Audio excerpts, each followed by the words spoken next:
बिस्मिल्लाहिर्रहमानिर्रहीम। अस्सलाम वालेकुम। प्रोग्राम मुकाबले में मेरे और आमिर मतीन साहब की तरफ से देखने वालों को हम खुशामदीद कहते हैं। वो कहते हैं ना कि है कवाकिब कुछ नजर आते हैं, कुछ देते हैं धोखा कि बाजीगर खुला। अदालती इस्लाहात का बिल मंजूर हो गया, मगर इलेक्शन के लिए फंड्स फराहम करने का बिल कमेटी के सपोर्ट कर दिया गया। बड़ा अहम सवाल यह है कि क्या वज़ीर खजाना इसहाक डार पार्लियामेंट को सुप्रीम कोर्ट ऑफ पाकिस्तान के खिलाफ इस्तेमाल कर रहे हैं। इस सवाल का जवाब हासिल करने की कोशिश करेंगे। इसके साथ साथ हम जानते हैं कि पार्लियामेंट का मुश्तरका इजलास हुआ और आइन की गोल्डन जुबली भी। जस्टिस काजी फायज ईसा साहब ने भी शिरकत अपनी यकीनी तौर पर सामने लेकर आए। काजी फायज ईसा साहब ने असम्बली के अंदर जो उनकी आमद हुई या उन्होंने इस इजलास के अंदर शिरकत की, उसका तासुर क्या गया, मुस्बत या फिर मनफी, इसके ऊपर बात करेंगे। हमने ये भी देखा कि इलेक्शन कमीशन इंतखाब को लेकर शदीद नाराज नजर आ रहा है। इलेक्शन एक्ट के अंदर तरामीम भी तजवीज़ कर दी हैं, जबकि दूसरी तरफ खैबर पख्तूनख्वा कैबिनेट ने इलेक्शन कराने से बिल्कुल वाज़ेह तौर पर इनकार कर दिया है। विफाकी हुकूमत की मुखालफत के बावजूद चीफ जस्टिस क्या सुप्रीम कोर्ट ऑफ पाकिस्तान के फैसलों और आइन पर अमल दरामद करा पाएंगे? ये वो सवालात हैं जिनका तजिया हासिल करेंगे हम आमिर मतीन साहब से। आमिर साहब, कल है 11 अप्रैल, चंद घंटे बाकी रह गए हैं। सब कुछ तो हो गया पार्लियामेंट में, फंड का बिल नहीं पास हुआ। जी, आज रात 12 बजे की डेडलाइन थी, तो उसके बाद कल शुरू हो जाएगा। तो कल सुबह मेरा ख्याल बुलाया जाएगा फाइनेंस सेक्रेटरी या फाइनेंस मिनिस्ट्री के नुमाइंदे को, क्योंकि शायद फाइनेंस सेक्रेटरी मुझसे बाहर गए हुए हैं। सेक्रेटरी खजाना में जी सेक्रेटरी खजाना बाहर है, और इलेक्शन कमीशन से भी पूछा जाएगा कि जनाब आपका क्या जवाब है। तो आज जो नज़र आया कि उन्होंने बजाय इसके कि गवर्नमेंट पे सारा प्रेशर आया, प्राइम मिनिस्टर पे आया, एग्जीक्यूटिव पे आया, उन्होंने बिल पेश कर दिया है ये कमी असम्बली में, जो उन्होंने आगे कमेटी में धर दिया है। हालांकि बच्चे को भी समझ आती है कि बड़े आराम से वो कंसोलिडेटेड फंड के अंदर से किसी एक मद में से निकाल के डेवलपमेंट का फंड, फलाना फंड, लैपटॉप फंड, फलाना फंड से बड़े आराम से ये रकम दी जा सकती है। और सुप्रीम कोर्ट ने यहाँ तक कहा था कि यकमुश्त या किस्तों में आप ये पैसा जमा करा सकें। तो कोई मगर बुनियादी तौर पे ये है कि एक तो उन्होंने इसको अदारों की जंग बनाने की कोशिश की है, अदलिया वर्सेस पार्लियामेंट, जबकि अदलिया ने के आगे जवाब दिया है वो एग्जेक्टिव है, उन्होंने ये ड्यूटी जो है एग्जेक्टिव की लगाई भी है। तो कल अब देखते हैं कि इसका नतीजा क्या निकलता है कि जब ये अगर जो उनके नज़र आ रहा है मूड आज के वो इलेक्शन नहीं करवाना चाहते। आज उनके जो टीवी पे मेहमान आ रहे थे मुख्तलिफ टॉक शोज़ में, क्लियरली उन्होंने इंडिकेट करवाया जी कि कम वोट में आसमान गिर जाए, हमने ये नहीं करना, इलेक्शन नहीं होंगे। ये मोर और लेस उन्होंने ये जवाब दिया है। कल जो है एक्शन से भी पता चल जाएगा, और उसके बाद फिर कुछ भी मुमकिन है।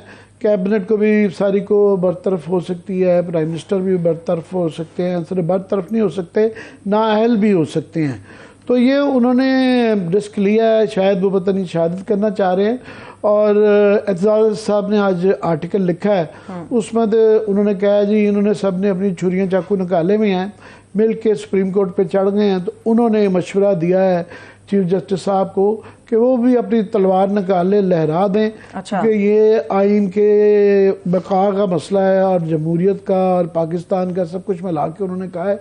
बल्कि उन्होंने जो डिसेंटिंग नोट्स हैं जो जिसमें अतर मिनुल्लाह साहब के भी लेटेस्ट आया हुआ है, उनका भी मुस्बत पहलू निकाला है कि वो भी ये कह रहे हैं कि ये इससे आपके सुओ मोटो टिकअप करने से ज़रा डिले हुई है। अगर हाई कोर्ट का रास्ता चुनते तो ज़्यादा जल्दी होना था, और किसी जज ने कोई इंडिकेशन नहीं दी कि उनको 90 दिन के इलेक्शन के ऊपर एतराज़ है। सही। तो बस ये कल अब देखते हैं कि कल इस मामले में अब क्या होता है। अभी तो शेर ने डिसाइड करना है, और यहाँ शेर जो है ना इस वो चीफ जस्टिस साहब, आज तो वैसे पार्लियामेंट में तो सब शेर बने, वो नहीं है जिनकी शेर जो जिनका निजान है इंतखाबी। शेर कल जो है ना वो अदालत के अंदर बैठा हुआ है। कहने को तो ये भी तासुर आ रहा है कि पार्लियामेंट में भी काफी ज्यादा शेर थे आज। जी, आज पार्लियामेंट में जो एक तो ओवरऑल जो 50 साल एनिवर्सरी, अच्छी बात है कि ये 1973 की आइन की होगी, और वो 1977 आइन वही चीज़ है जो पाकिस्तान को जोड़ता है। एक सोशल कॉन्ट्रैक्ट है सूबों के दरमियान और मुल्क के दरमियान, अवाम के दरमियान, एग्जीक्यूटिव के दरमियान, और बड़ी लेट बना, मगर शुक्र है मुतफ़क़ा आइन आ गया। तो मगर कोई उसकी जो 50 साल है वो बड़ी मैं कहूँगा जो सेलिब्रेशन थी वो इतनी मज़ा नहीं आया। मज़ा इसलिए दो चीज़ चार वजूहत, एक तो ये कि वो पाकिस्तान की मेन सबसे बड़ी पॉलिटिकल पार्टी वहाँ पे नहीं थी जी। फिर जो आज दंगा फसाद वहाँ पे होता रहा वो कोई इतना काबिल कदर नहीं था, अच्छा उसके बाद बिल्कुल वो नहीं था। फिर ये है कि स्टार जो उसकी हाईलाइट थी ना वो थी कि जस्टिस फायज ईसा साहब जो है ना उनकी वहाँ पे आमद, और बताया ये जा रहा है कि उन्होंने सारे जजों को बुलाया था और बिकॉज जस्टिस फायज ईसा साहब के बाकी सारे शायद मसरूफ़ होंगे नहीं आ सके, तो वो आए गए तो उसका ऑप्टिक्स जो थी ना उनका जो नज़र आ रहा था वो जो सीन जब आसिफ ज़रदारी साहब और बिलावल साहब ने बड़ी सख्त तकरीर की और आसिफ ज़रदारी साहब के वो बिल्कुल साथ बैठे हुए थे और वो उनकी तरफ देख देख के अदालत के ऊपर जो जिस तरह की एक किस्म की उन्होंने बड़ी दुख भरी दास्तान अपनी सुनाई और अदालत पे ऊपर बहुत सख्त अल्फाज इस्तेमाल किए। ऑफ कोर्स पार्लियामेंट के अंदर काफ़ी गुंजाइश है बातें करने की, उनको आम बाहर पब्लिक की बजाय पार्लियामेंट में जो बात की जाती है आज़ादी राय का ज़्यादा हक होता है, मगर ये जुडिशरी के मुतल्लिक जो एक लिमिट है मुझे लगा कि और काफ़ी लोगों को लगा कि वो लिमिट को क्रॉस किया गया और ये सारा कुछ वो फायज साहब की तरफ ये अगर आप देख रहे हो स्क्रीन पे वो उनकी तरफ देख देख के कर रहे थे। अदालत के हवाले से अदालत के हवाले से कि अदालत में उनके साथ बड़ी ज्यादती हुई और अदालतों ने माजी में उनके साथ क्या क्या कुछ किया और वो लग ऐसे रहा था कि एज इफ के स्विस केस था ही नहीं और वो टीटी केस भी कोई नहीं था, ये अदालत ही का था।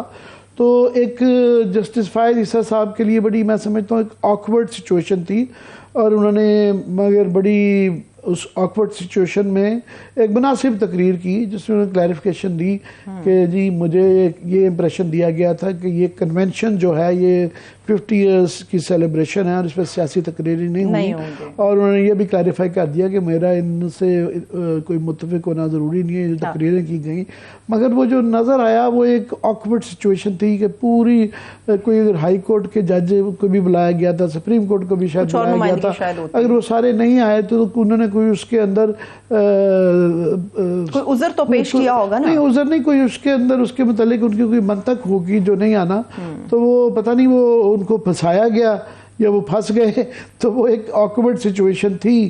तो बाकी जो उसके अंदर बाकी ख़ास तौर पे ये भी कि सेलिब्रेशन वाले दिन जो जिस किस्म की करारदादें पेश की गई हुई वो आइन से मुतकाजी हैं, बिल्कुल इखलाकी तौर पे सियासी तौर पे आप कह सकते हैं कि दोनों असम्बलियों के नेशनल असम्बली और सूबाई असम्बली के होने चाहिए। आइन के अंदर इसकी कोई गुंजाइश नहीं और इन रेजोल्यूशंस की भी कोई बाइंडिंग नहीं है, इनकी कोई आइन के अंदर वैल्यू नहीं है।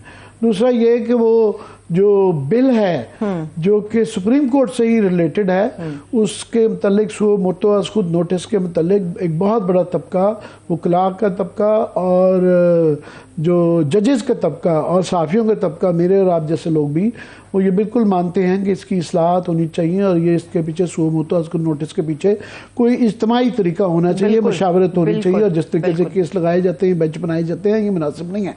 मगर इसके अंदर जो आज सेनेटर मुश्ताक साहब ने ये पॉइंट आउट भी किया कि जनाब ये जो रेट्रोस्पेक्टिव इफेक्ट है, एक तो इसकी टाइमिंग कि इसको 90 दिन के इलेक्शन रोकने के लिए इस्तेमाल करना और दूसरा उन्होंने कहा रेट्रोस्पेक्टिव इफेक्ट कि पुराना जो है तो ये पर्सन स्पेसिफिक है, ये नवाज शरीफ साहब को वो ये कहना चाह रहे थे कि उनकी नाअहली दूर करने के लिए किया जा रहा है, तो ये एक उस दिन ये पेश किया जाना भी ये कोई इससे कोई शान पार्लियामेंट की नहीं बढ़ी और जो दंगा फसाद वहाँ पे चल रहा था, जो मार पिटाई हो रही थी, तो ये सेलिब्रेशनें इस तरीके से नहीं होती हैं।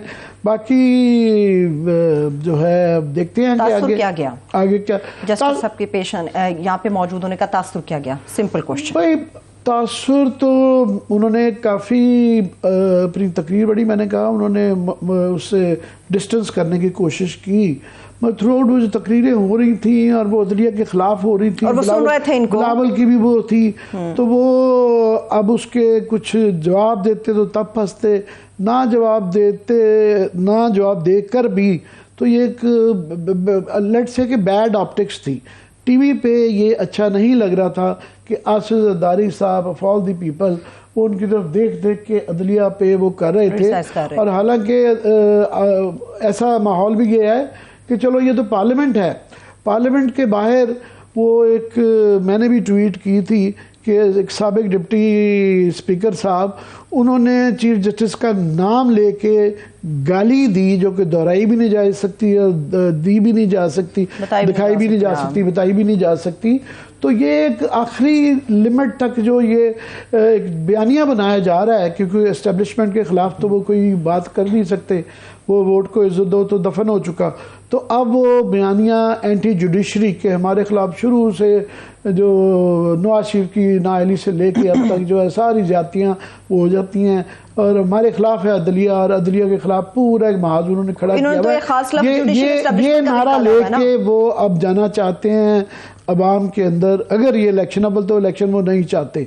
और इवन बिलावल की जो स्पीच थी उसके अंदर भी मैं समझता हूँ काफ़ी तजादात थे कि उन्होंने फॉर एग्जांपल सख्त भी बहुत एक तो अदलिया की बड़ी थी, दूसरा वो बार बार जो ये सिलेक्टेड करते रहते हैं ना, अभी वो खुद सिलेक्टेड हैं इस वक्त, जो इस्टेब्लिशमेंट के ख़िलाफ़ भी बात करते हैं और उनकी मर्ज़ी के साथ उनके साथ मिल के ये सब कुछ किया। आफ्टर ऑल ये भी एक हकीकत है कि सिंध हाउस के अंदर जिस तरीके से एमएनए इकट्ठे किए गए और वहाँ जो पंजाब के अंदर लोटे खरीद के ये सारा मामला किया गया, इससे कोई पार्लियामेंट नहीं, निज़ाम की कोई शान में इजाफा नहीं हुआ। और पीपल्स पार्टी भी उतनी ही जिम्मेदार है जितनी कि नून लीग या बाकी पीडीएम जो है। तो ये दूसरा वो समझ नहीं आ रही थी कि वो प्रो एस्टेब्लिशमेंट हैं या एंटी एस्टेब्लिशमेंट। ये आजकल ना तजाद पीपल्स पार्टी के अंदर नजर आता है कि एक तरफ वो ये तो हम बातें भी कर रहे हैं, साथ में उन्होंने प्रेस कॉन्फ्रेंस में कहा कि जनाब ये जो रेफरेंसेस जा रहे हैं ना चीफ जस्टिस जजेस के खिलाफ, हमारा इससे कोई ताल्लुक नहीं, हम अलहदा भी करते हैं। फिर उन्होंने ये भी कहा कि ये जो फौज है ये इदारा नहीं है, ये एक महकमा है वजारत दफा के अंडर, ख्वाजा आसिफ के अंडर। सो ये अजीब सी बीच में फिर उन्होंने महंगाई के खिलाफ बड़ा कहा कि मुल्क के अंदर महंगाई बहुत होगी और सारी बड़ी दुख भरी दास्तान बयान की, जो कि वाकई महंगाई बड़ी ज़्यादा है। मतलब जब आप गवर्नमेंट का हिस्सा हों और उसके कोलिशन पार्टनर हों और सिंध में भी एक सूबे में आपकी हुकूमत भी हो, तो फिर या तो छोड़ दें उनसे या ओन करें। ये उन्होंने कह तो दिया कि अगर कोई कार्रवाई शहबाज शरीफ साहब के अगेंस्ट होती है अदालत से तो हम उनके शाना बशाना खड़े हैं, वो तो ये कह चुके हैं। नहीं, वो शाना बशाना क्या, फिर महंगाई का 1 साल हो गया है इनकी हुकूमत को, ये भी उतने ही जिम्मेदार हैं जितने के नवाज शरीफ साहब पे। ये नहीं कह सकते कि नहीं ये जी सिर्फ ये क्योंकि फाइनेंस मिनिस्टर हमारा नहीं है, प्राइम मिनिस्टर हमारा नहीं है, ये कोलिशन का हिस्सा है। अगर महंगाई का इतना दुख है तो इनको फिर वहां से कानूनी मामला पे शामिल कर लेते हैं। इस वक्त माहिर कानून अजहर सिद्दीक साहब ने हमें ज्वाइन किया। Sir thank you so much आपके कीमती वक्त के लिए। जी अजहर साहब, आपको खास तौर पे इसलिए मदऊ किया हमने कि इस वक्त सबसे बड़ा इशू तो ये कानून है जो कि अब फाइनली उन्होंने सदर साहब को वापस भेज दिया उनके ऑब्जेक्शंस को इग्नोर करके। तो आज खुद नोटिस के ऊपर जो कि कानून में तब्दीली की जा रही है वो एक ओवरऑल तो इन इस्लाहात के कोई भी खिलाफ नहीं, मगर टाइमिंग और उसकी नीयत के ऊपर शक किया जा रहा है। हमें ये बताया गया कि आपने उसके खिलाफ पिटीशन आज हाई कोर्ट में शायद दाखिल कर दिया है, ज़रा उसकी तफसीलात बताएंगे कि आपकी क्या ग्राउंड्स हैं? बहुत शुक्रिया आमिर मतीन साहब। बातें तो सिर्फ इतनी हैं कि हमने अदलिया की आज़ादी के लिए इतनी तहरीक चलाई है।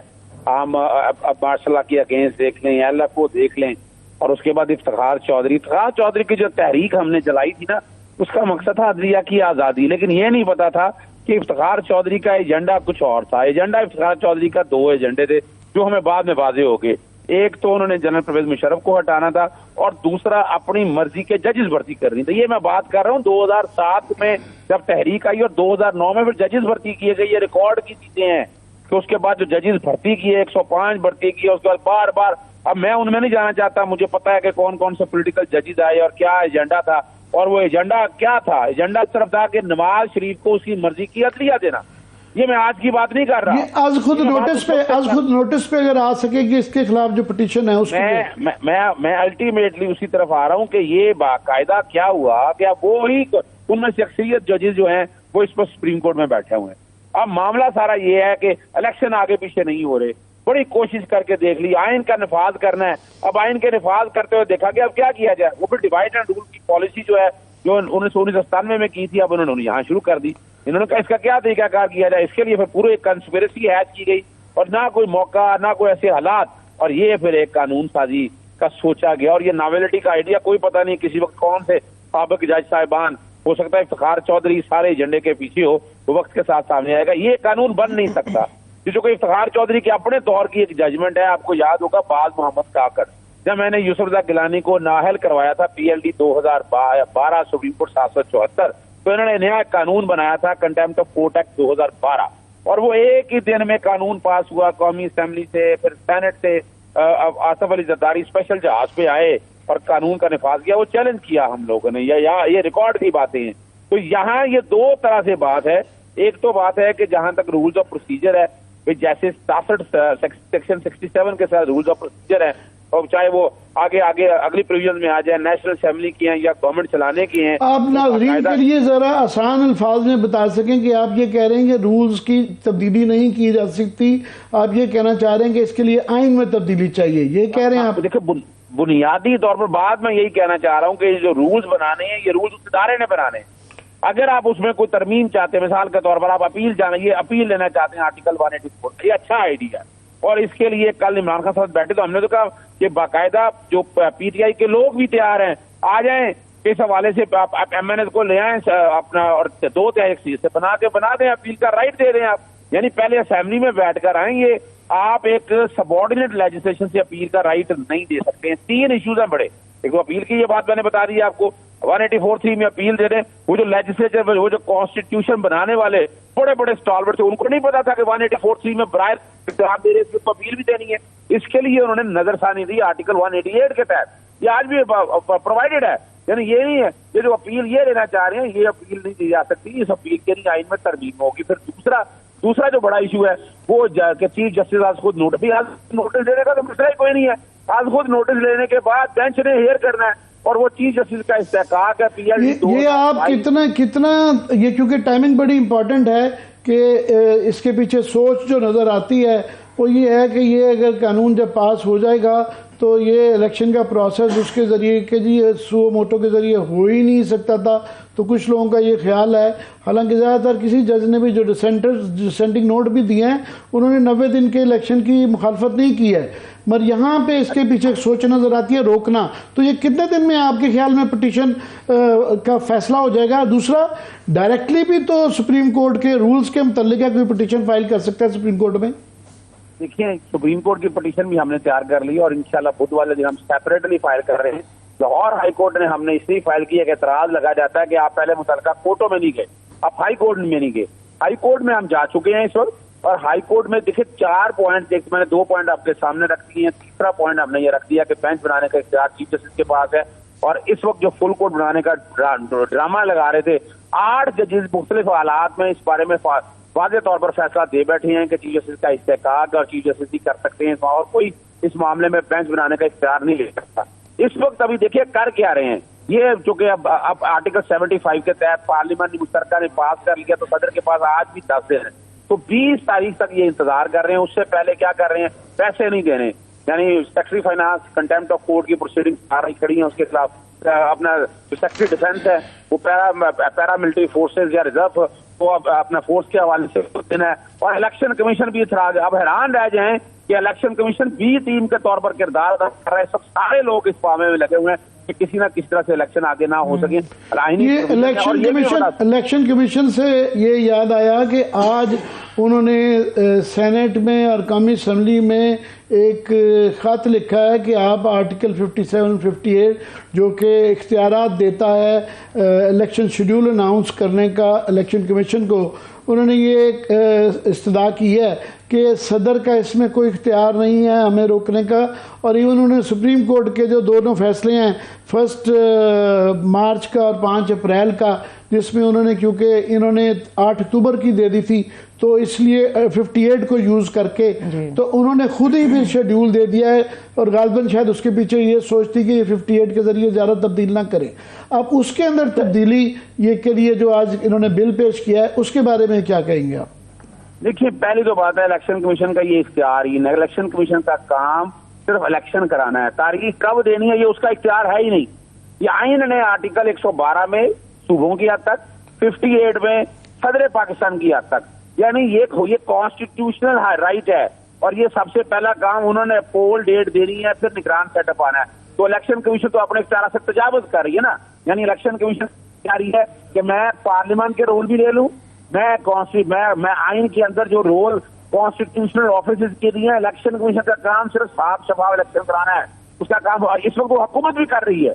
इस वक्त निगरान सेटअप जिस तरह लगाया गया पंजाब के अंदर, जिस तरह यहाँ बेईमानी हो रही है वो आप देख रहे हैं। और ये जो मांगा गया है ना, ये बदनीति जाहिर कर रहा है। ये जाहिर कर रहा है कि इलेक्शन कमीशन एक टूल के तौर पर किरदार अदा कर रहा है। उसका कोई कंसर्न नहीं है डेट देने का।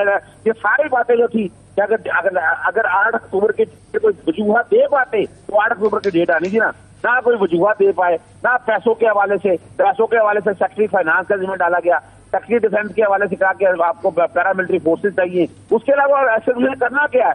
पूरे साल में अरबों रुपए का जो बजट खा जाते हैं, क्या कर रहे हैं इन्होंने? उसमें तो अजहर सिद्दीक साहब उन्होंने तकरीबन ना कर ही दी है। अब अगर वो कल आके ये सारे जो वजारत खजाना, वजारत दिफा और जिनको बुलाया हुआ है वो कहते हैं कि जी नहीं, हमें इलेक्शन कमीशन भी कहता है कि ये सहूलत मुयसर नहीं है जो आपने फरमाई थी, तो फिर उसके बाद 1 2 3 क्या होगा स्टेप्स?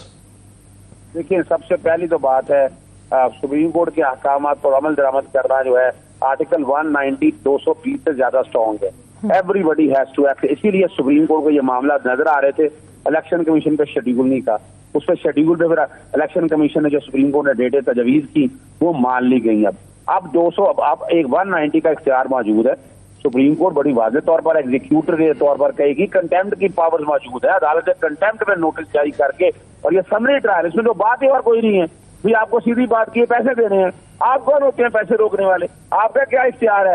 बात बड़ी वाज़ेह है। जब आईने पाकिस्तान ने ये कह दिया है कि इलेक्शन कराने और वक्त पे उन्हें है, तो उन सबको उसकी मुआवनत अदा करना है। लेकिन इस वक्त जो तरीका कार जो तय कर रहे हैं, ये देखें, ये गालिबन डिक्टेटर के दौर में भी ऐसा नहीं होगा जो इस फाशिज्म दौर के ऊपर ये सारा कहा जा रहा है। उससे पहले आप बात कर रहे थे पाकिस्तान पीपल्स पार्टी, यहाँ पर बेनजीर भुट्टो साहिबा होती तो वो आंखों में उंगलियां डाल के रो रही होती कि मेरे मुल्क के हुजूर का। भुट्टो साहब चीखें मार रहे होते कि ये मेरे मुल्क के आइन के साथ आपने क्या खिलवाड़ कर दिया, मैंने इस मुल्क में जमहूरियत लेके आनी है। ये डिक्टेटर का काम है कि इस तरह के काम करे। आप जमहूरी तो है, वो इलेक्शन की तरफ जाता है, इलेक्शन की लड़ता है, मैदान में आता है। यानी इस तरह के टोट के है, ये तो किसी तरह भी दुनिया में मजाक उड़ रहा है। आप इमेजिन कर लें, पहले जैसे सुप्रीम कोर्ट के जजेस ने, जैसे काजी भाई साहब, बाकी लोगों ने वो नोट और खतों के नाम पर मजाक बनाया। अब इस पे मजाक बन रहा है कि यहाँ आप इलेक्शन से भाग रहे हैं। और इलेक्शन कमीशन का किरदार इतना मशकूक हो गया है कि जो निगरान सेटअप के हवाले से भी और इलेक्शन कमीशन तो आप ये कह रहे हैं मुख्तसरन कि कल जो है वो कंटेम्प्ट का नोटिस भी प्राइम मिनिस्टर और कैबिनेट को हो सकता है, और 190 के तहत ज़्यादा स्ट्रिक्ट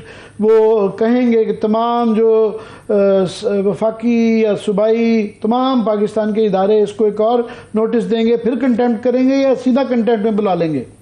देखिए, ये तो बड़ी सीधी सी बात है ना। कल इलेक्शन कमीशन को रिपोर्ट दे रही है, इलेक्शन कमीशन रिपोर्ट देगी और उन चीजों को सामने रख के सुप्रीम कोर्ट अपना कंटेम्प्ट का शोकाज जारी करेगी, शोकाज में बुला लेगी अगले दिन के लिए। आए लेकर आए।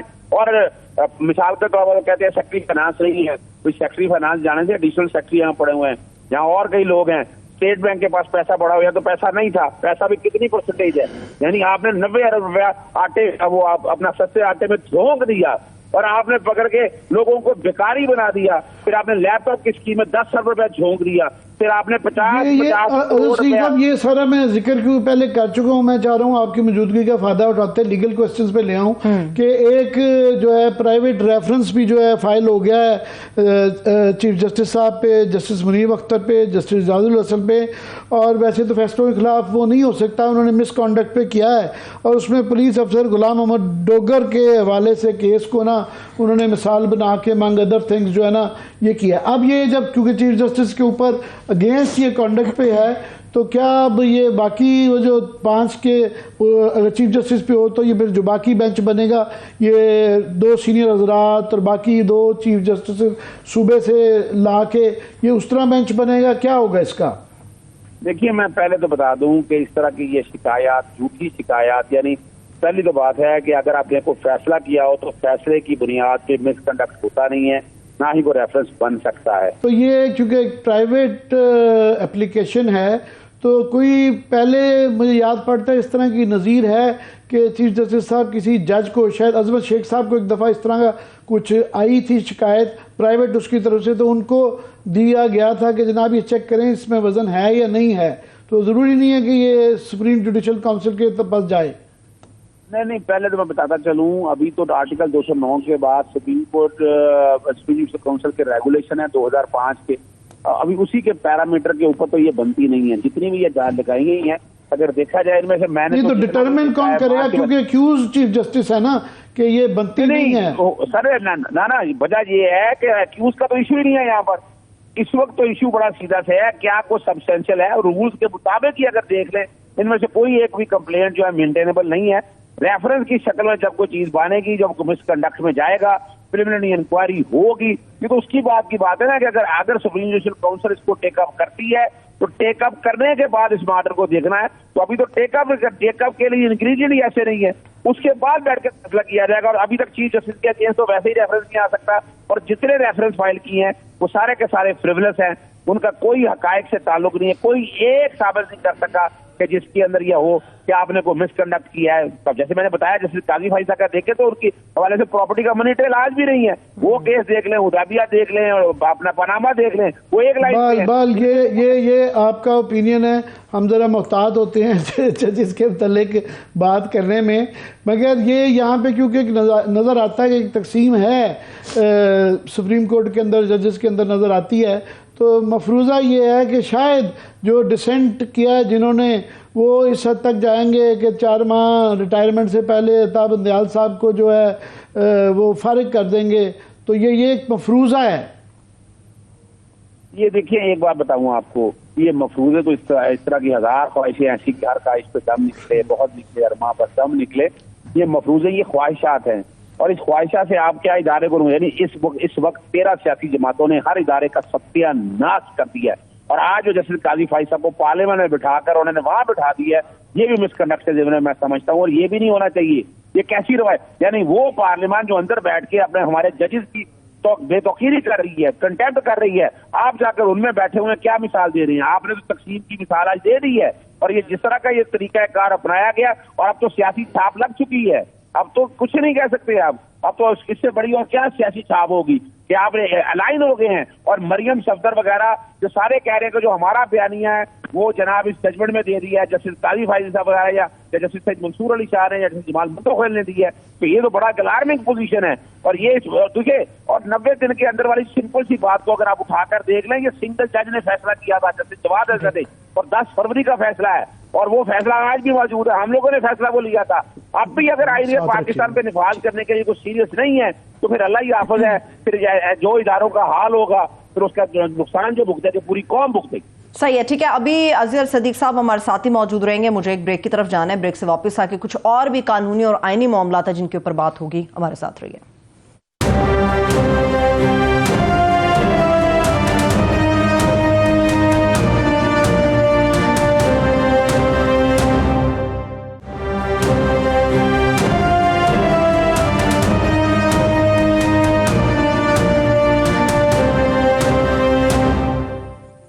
ब्रेक के बाद एक बार फिर से प्रोग्राम में हम आपको खुश आमदेद कहेंगे। अज़हर सिद्दीक साहब माहिर कानून हमारे साथ ही मौजूद है, कुछ और कानूनी मामलात के ऊपर आमिर साहब बात करेंगे।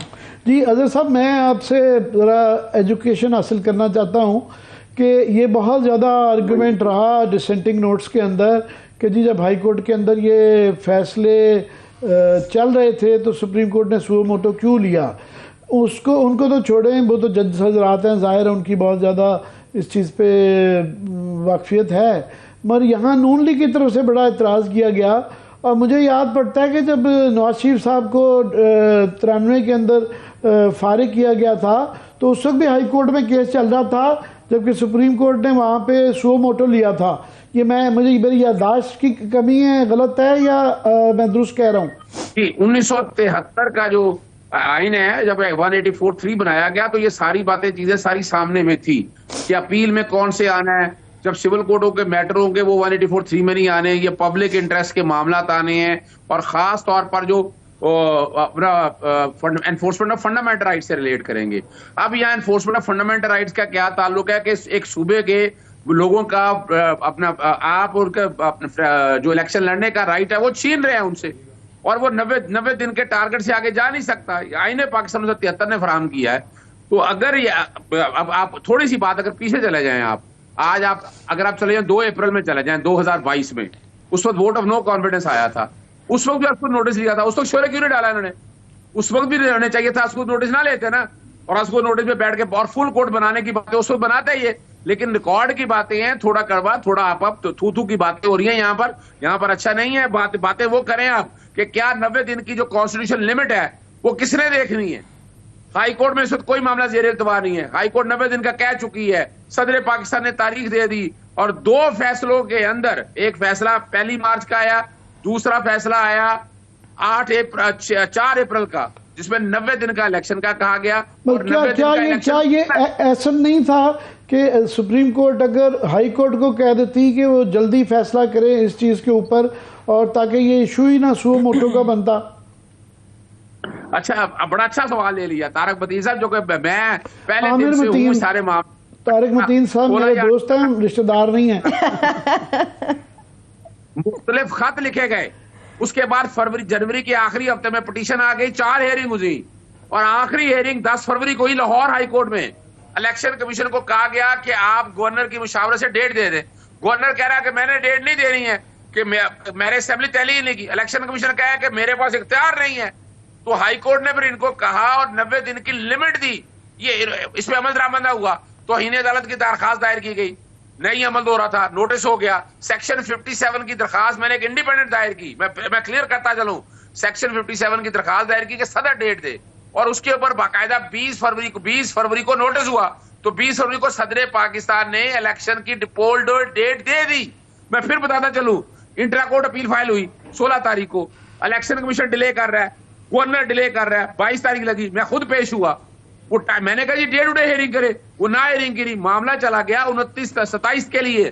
फिर सुप्रीम कोर्ट ने उसको नोटिस दिया, सुप्रीम कोर्ट के सामने ये मामला मैंने रखा कि जनाब, और दूसरी बात है रिसेंट फैसला आया है जस्टिस सईद मंसूर अली शाह का, ये जनवरी 2023 के अंदर ही, कि लाजमी नहीं है इंट्रा कोर्ट अपील में मामला पेंडिंग है। हाई कोर्ट में सुप्रीम कोर्ट का काम यही है कि वो ग्रेट पब्लिक इंपॉर्टेंस के मैटर में, अब ये वाले सारे मामले हकायक हैं, इलेक्शन कमीशन डेट नहीं देना चाह रहा, गवर्नर डेट नहीं देना चाह रहा, फिर सुप्रीम कोर्ट ने इंटरवीन किया, और 1 फरवरी को, और फिर ये जो बहाना बनाया गया जनाब 9 मेंबर बेंच है, 5 मेंबर बेंच है, भाई 9 मेंबर बेंच में से 2 ने अगर कह दिया कि दरखास्त काबिल समाअत नहीं है, पर 2 मेंबर ने तो कहा था ना कि आप खुद नोटिस लेना है, जस्टिस एजाजुल हसन और जस्टिस मज़ार लिया को, इनको छोड़ें आप। 9 मेंबर ने यूनानिमस कहा कि 5 मेंबर। सिद्दीक साहब, इस इशू पे इतनी ज्यादा बहस होगी, मैं चाह रहा हूँ कि जो फौरी तौर के 1-2 इशूज हैं आपसे टाइम के महदूद होने की वजह से जल्दी जल्दी पूछ लूँ।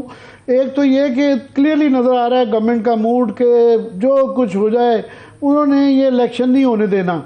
अब किसी को कोई, आपको भी हमें भी किसी को समझ नहीं आ रही कि आईनी या कानूनी तरीका क्या निपटाएंगे। एक नया शोशा छोड़ा गया है, वो है मर्दमशुमारी का, कि वो पहले ही वैसे कंट्रोवर्शियल है कि जी, ये पहले भी बहस होती रही कि जनाब पहले मर्दमशुमारी का होना बड़ा ज़रूरी था, और वो फिर उसके आड़े, क्या मर्दमशुमारी इलेक्शन के आड़े आ सकती है? अच्छा, बड़ी ज़बरदस्त सवाल आपने ये कर लिया। मैं आपको फिर ले जाऊंगा 7 अप्रैल में, 7 अप्रैल 2022 में जब ये हो गया कि असेंबलियां तहरीर हो गई, इलेक्शन की तरफ जाते हैं, इलेक्शन कमीशन आया, और इलेक्शन कमीशन ने कहा कि हम 7 महीने में इलेक्शन नहीं करा सकते, जनरल इलेक्शन मर्दमशुमारी करानी है। 7 महीने टाइम मांगा था, अगर अप्रैल से लगाएं तो नवंबर तक हो जानी चाहिए थी, ये क्यों नवंबर तक नहीं हुई? अब और दूसरी बात है कि अब असेंबलियां पहले तहलील हो जाएं, 90 दिन की लिमिट है, कहीं आइन में लिखा है कि मर्दमशुमारी की वजह से डिले कर देंगे। मर्दमशुमारी का कोई ताल्लुक नहीं है सारे मामले के साथ। अगर मर्दमशुमारी का ताल्लुक होता तो सुप्रीम कोर्ट डेट क्यों देती? इन्होंने आर्गुमेंट लिया, वहां पर बाकायदा आर्गुमेंट लिया, सुप्रीम कोर्ट के सामने 2 मामले आए कि पैसा नहीं है और फोर्सेस नहीं है, वो दोनों इशू सामने आ चुके हैं। अब ये मर्दमशुमारी वाला मामला किसी तरह से भी दूर तक नहीं आना। प्रॉब्लम इस वक्त ये हो गया है कि 13 सियासी जमातें जो हैं वो इस मुल्क में जमहूरियत को नहीं पसंद कर रही, वो इस वक्त फाशिज्म की तरफ जाना चाह रही हैं, और उन्हें पता है कि अगर इलेक्शन हो गया, हार गया, वो कह रहे हैं कि कच्चे के इलाके में जो ऑपरेशन बड़ा जरूरी है वैसे वो 30 साल से चल रहा है, तो 11,000 पुलिस फोर्स वहां पे भेज दी है उन्होंने। अच्छा, आपने देखा नहीं ये गवर्नमेंट आई हुई है जनवरी से, तो जनवरी से कच्चे में कितना का ऑपरेशन कर लिया आपने? ये जो कल बकायदा दिखाया गया, फोर्सेस कर ली, आईजी पहुंच गया वहां पर, ये कौम को बेवकूफ बनाने की बातें हैं। आप इस तरह के कामों में आइन के पीछे छुप नहीं सकते हैं। ये इस तरह का ऑपरेशन, कच्चे में कितने लोग हैं, वो कितने वोटर होंगे? सवाल है कि कच्चे के उस इलाके का उतने हिस्से का वहां पर यही फोर्स वहां लगाइएगा, इलेक्शन करवा ले, उसके बाद करते रहे। एक दिन इलेक्शन के लिए, यानी एक दिन इलेक्शन के लिए क्या करेंगे आप? यही फोर्सेस वहां बिठाइएगा, इतने फोर्स वहां बिठा ले और इलेक्शन करा ले वहां पर। इलेक्शन के बाद आप जितना मर्जी करिएगा, आपको किसी ने रोका। लेकिन आप ये कहना कि जनाब सिर्फ इस बुनियाद के ऊपर एक दिन इलेक्शन ना हो, सिर्फ एक दिन इलेक्शन कराना है आपने, एक दिन, आप पूरा साल करते रहे ऑपरेशन, रोका है किसी को आपने? और ये भी बातें आई, क्या कॉम्बैट करना था, क्या यहाँ पर आके पिस्तौल लेके किसी को मारना है? साफ शफाफ इलेक्शन कराने हैं। लास्टली ये करारदादे जो हैं कौमी असम्बली से भी, सेनेट से भी पास करवाई जा रही हैं कि जनाब इलेक्शन एक दिन होना चाहिए, कौमी असम्बली का भी और सूबाई का भी। ऑफ कोर्स रेजोल्यूशंस को ये बाइंडिंग तो नहीं है, मगर ये क्वेश्चन उठाया जा रहा है कि जनाब क्योंकि उस वक्त अगर ये सूबाई पहले हो जाते हैं तो वो केयर टेकर गवर्नमेंट नहीं आएगी, वहाँ पे पीटीआई की या किसी पॉलिटिकल पार्टी की होगी, तो कौमी असम्बली के इलेक्शन फेयरली नहीं हो सकते। इस आर्गूमेंट के मतलब क्या कहेंगे आप? अच्छा मोहम्मद मतीन साहब, अब हम ये आईने पाकिस्तान पे सवाल आ रहे हैं, उठा रहे हैं उसके विजडम के ऊपर। क्या आईने पाकिस्तान बनाने वालों को ये पता नहीं था? उन्हें बिल्कुल ये पता था, इदराक था। यानी यहां अगर पंजाब के 22 इलेक्शन हुए और हुकूमत किसकी थी? हमजा शरीफ की। किस तरह कोशिश की उन्होंने, धांधली कितनी की, लेकिन फिर भी इलेक्शन पीटीआई जीत गई। और यहां भी बात, और अभी इस वक्त पंजाब के अंदर देख लें, पंजाब के अंदर कौन सी आपका ख्याल है आज़ाद हुकूमत है इस वक्त? परवेज लाई को चुना किसने? इलेक्शन कमीशन ने। ट्रांसफर, पोस्टिंग, डेवलपमेंट के नाम पे जो पैसा खाया जा रहा है, पीटीआई सिर्फ एक सियासी जमात के अगेंस्ट एंटी करप्शन चढ़ा हुआ है, एक जमात के अगेंस्ट पुलिस चढ़ी हुई है। यानी आपने लेवल प्लेइंग फील्ड तो यहाँ पीटीआई को मुश्किल है। इन हुकूमतों के लिए बताए ना कि निगरान हुकूमत के इसको सामने रखते हुए कोई मसला हुआ, या तो बात बताए ना इलेक्शन कमीशन किस लिए है। इलेक्शन कमीशन ट्रांसफर, पोस्टिंग सारी रोक देता है। इलेक्शन कमीशन को सारे इख्तियार आते हैं और इलेक्शन की कोई डेवलपमेंट काम नहीं होने देता। जब नॉर्मल दिन हालात होते हैं तो इलेक्शन कमीशन का अगर नहीं है तो अपने इख्तियार इस्तेमाल करना चाहिए। लेकिन ये बहाने हैं, इन बहानों का रियलिटी से कोई ताल्लुक नहीं है दूर दूर तक। ये सारी बातें सुप्रीम कोर्ट के सामने थी, सुप्रीम कोर्ट के सामने कुछ केस ही नहीं जस्टिफाई कर सके। और मैं बाज़रत के साथ बड़े अदब से अर्ज करूं, इलेक्शन कमीशन अरबों रुपए का बजट खा रहा है, हमारे टैक्सेस का खा रहा है। किस लिए खा रहा है? कि अगर इलेक्शन ना करा सके, वक्त पे इलेक्शन ना कर सके, आईने पाकिस्तान ना कर सके, तो किसने करना है? नहीं करना तो डिस्बैंड करें इसको। सूबाई इलेक्शन कमीशन मौजूद हैं, वो बड़े आराम से इलेक्शन। चलिए अभी ब्रेक की तरफ सिद्दीक साहब मुझे जाना है क्योंकि वक्त मेरे पास कम है। बेहद शुक्रिया आपके वक्त के लिए। कल जो होगा वो तो यकीनी तौर पे आने वाले चंद घंटों के अंदर सामने आ जाएगा, मगर जो हुकूमत की तब्दीली को 1 साल हो गया, आमिर मतीन साहब अपने तजिए में उनको किस रंगों के साथ भरेंगे? एक ब्रेक से वापस आके आप लोगों के साथ शेयर करेंगे। हमारे साथ रहिए।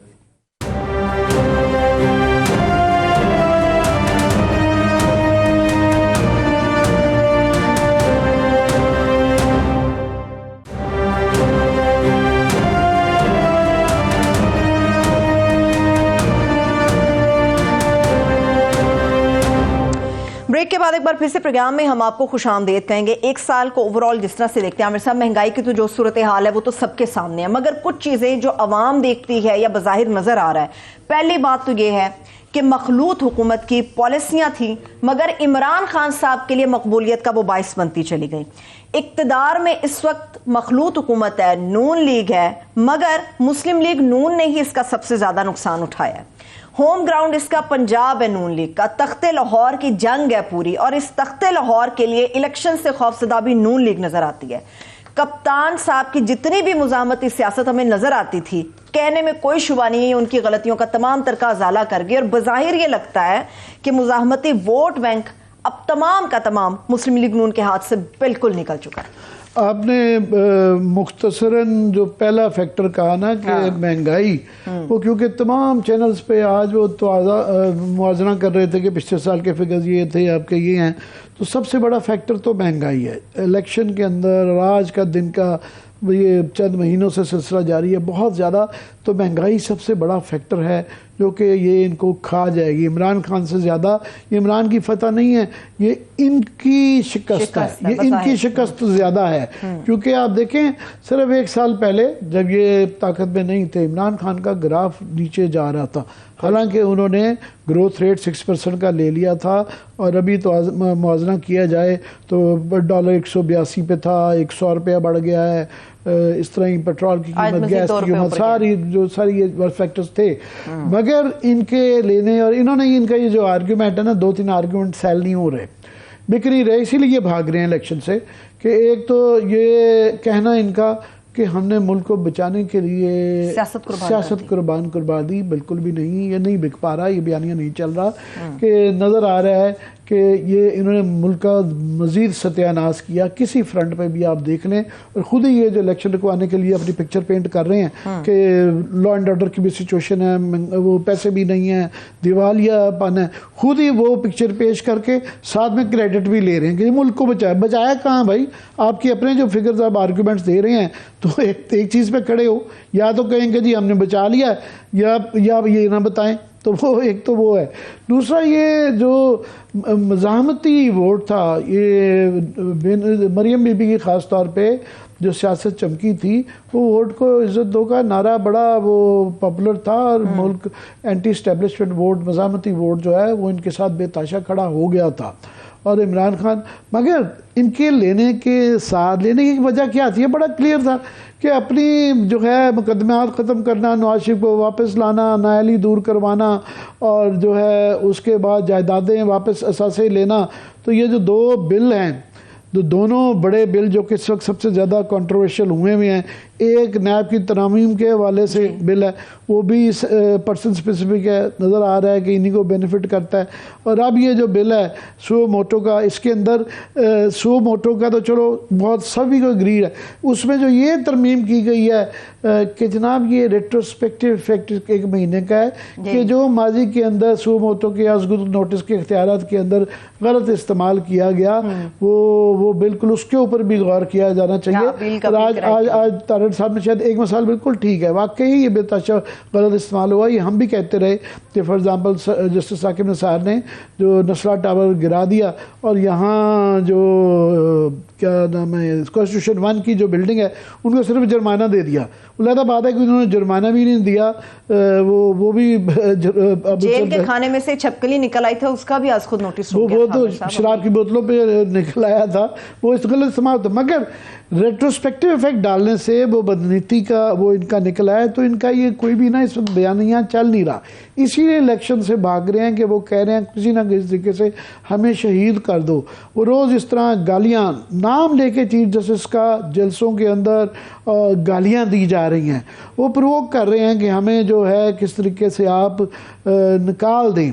और ये जो अब है, मगर उसके अंदर अब ये है कि मेरा ख्याल था कि शहबाज शरीफ साहब को ये इतने समझदार हैं, कल दोपहर तक का पता नहीं वो क्या कहते हैं कि वो ये बली उनकी चढ़नी है, ये बली उनकी चढ़नी है और नाअहल वो होंगे। अच्छा। तो उसके बाद बली चढ़ जाएगी आखिरी 30 सेकंड है, क्या बड़े भाईजान वापस आ जाएंगे? वो बड़े भाईजान तो फिर पता नहीं गवर्नमेंट ये जब इनकी चली जाती है, बली इलेक्शन अगर हो जाते हैं तो फिर वो बड़ा मुश्किल हो जाता है कि वो आते हैं कि नहीं आते हैं, वो भी 100 दफा सोचेंगे। सरदारी साहब की पेशकश कैसे देखते हैं मुज़ाकरात की?